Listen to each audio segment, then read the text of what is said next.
What to do কি করতে হবে, হোয়াট টু রিড কি পড়তে হবে, হোয়াট টু রাইট কি লিখতে হবে, হোয়াট টু ক্যাচ কি ধরতে হবে।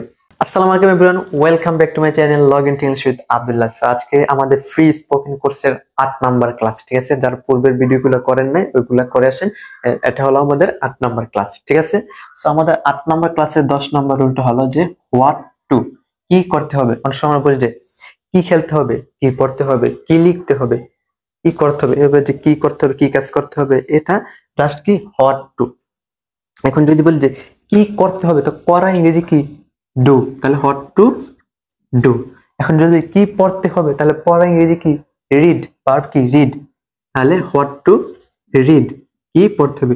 যদি বলি যে কি লিখতে হবে, তাহলে কি লিখে আবার কি রাইট, তাহলে কি হোয়াট টু রাইট, ঠিক আছে?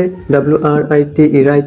যদি বলি যে কি ধরতে হবে বা কি করতে হবে, এভাবে যত আছে কি ধরতে হবে আপনি ক্যাচ দিতে পারেন, হোয়াট টু ক্যাচ। কি করতে হবে, কি লিখতে হবে, কি পড়তে হবে, কি, এভাবে আপনি হাজার হাজার বাক্য তৈরি করতে পারেন, ঠিক আছে? যত ভার্ব গুলো মিলাবেন, যেটা মিলে ওইটা দিয়ে ট্রাই করবেন, ঠিক আছে? সো এভাবে আপনি হাজার হাজার বাক্য তৈরি করতে পারেন।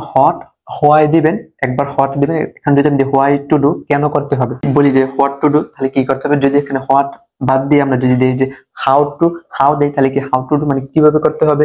যদি দিই হোয়াই টু ডু, তাহলে কি কেন করতে হবে, ঠিক আছে? সো এগুলো চেঞ্জ করে আপনি তৈরি করতে পারেন, ঠিক আছে? এই WH ওয়ার্ড গুলোকে এখানে হোয়াট না দিয়ে হাউ দিতে পারেন, হোয়াই দিতে পারেন, ইউজ করতে পারেন। আর এখানে যে কোনো ভার্ব ইউজ করতে পারেন। আপনি হাজার হাজার বাক্য তৈরি করবেন ইনশাল্লাহ। সো অবশ্যই আমাদের চ্যানেলটি সাবস্ক্রাইব করে পাশে থাকবেন। ইভেন আমাদের ফেসবুক পেজটিও ফলো দিয়ে পাশে থাকবেন। আমাদের ফেসবুক পেজের লিংক চ্যানেলে দেওয়া আছে। আর যদি না পান তাহলে আমাকে হোয়াটসঅ্যাপে নক দিবেন, আমি লিংক দিয়ে দিব। সো আমার ইউটিউবের বায়োতে হোয়াটসঅ্যাপে নাম্বার দেওয়া আছে, যদি কোনো দরকার হয় তাহলে নক দিতে পারেন, ঠিক আছে? সো দেখা হবে নেক্সট পর্বে। সো ওকে, আল্লাহ হাফেজ, আসসালামু আলাইকুম।